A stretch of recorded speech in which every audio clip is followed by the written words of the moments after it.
Scammers get what they deserve. The Bodhisatta was once a tree god who was born from a tree beside a lotus pond in a haunted forest. The pool water at that time dried up every time summer arrived, leaving just a tiny pond with a variety of fish. A crane thought to himself, "I must find a means to coax and eat these fish," upon seeing the fish.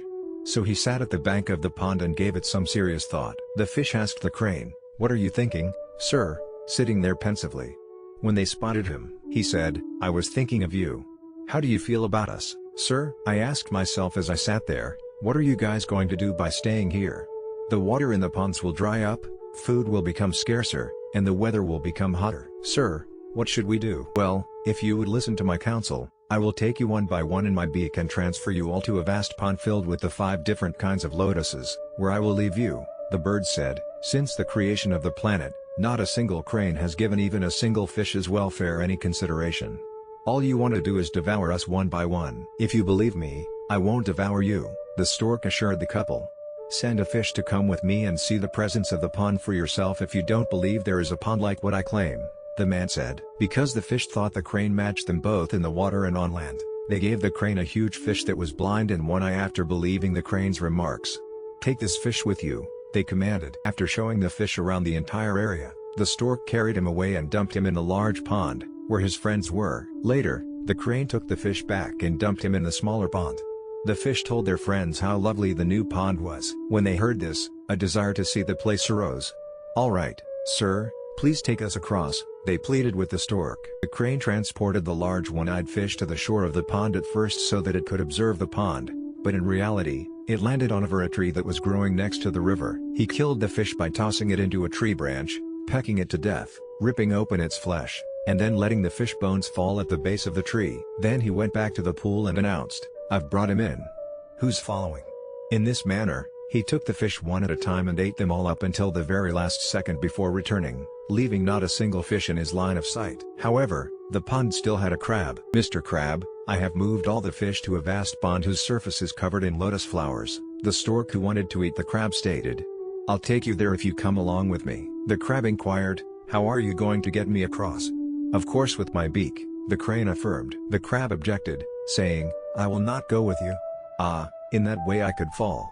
"Don't be afraid, I'll keep you close the entire time." The crab reasoned that he didn't put the fish in the pond. "But it will be my luck if he does take me there. If he doesn't, I'll kill him by biting off his head." "You won't be able to hold me tightly, friend, because we, the crab nation, are endowed with an extraordinarily hard shell," he added to the stork. "I could grasp you tightly and follow you if I could get a hold of your neck with my pincers." The crane concurred, not expecting the crab to catch him. The crab remarked, "Now you may start flying," and clamped down on the crane's neck with its pincers like a blacksmith's tongs. At first, the stork carried him and showed him the pond, but later, he settled on a tree. He didn't transfer the fish into the pond, the crab reasoned. "But it will be my luck if he does take me there. If he doesn't, I'll kill him by biting off his head." "You won't be able to hold me tightly, friend, because we, the crab nation, are endowed with an extraordinarily hard shell," he added to the stork. "I could grasp you tightly and follow you if I could get a hold of your neck with my pincers." The crane concurred, not expecting the crab to catch him. The crab remarked, "Now you may start flying," and clamped down on the crane's neck with its pincers like a blacksmith's tongs. At first, the stork carried him and showed him the pond, but later, he settled on a tree. "Uncle, you took me in the wrong direction. The pond is in that direction." The stork answered, "I'm actually your uncle, and you're truly my nephew. Do you really believe I have to raise and carry you like a slave? I will eat you as well, just like all the fish I have eaten. Look at the pile of bones at the base of this tree. They were eaten by you due to their own folly, but I'm not going to give you that chance," the crab continued. "No, I'm going to murder you instead. And you, who are so gullible as to fall for my ruse. We shall perish together if it is necessary. I'll have your head severed." He then used his pincer-like pincers to tightly clamp the crane's neck. After finishing his sentence, the endangered crane cried out, "My lord, I will not devour you." With its mouth open and its eyes dripping with grief.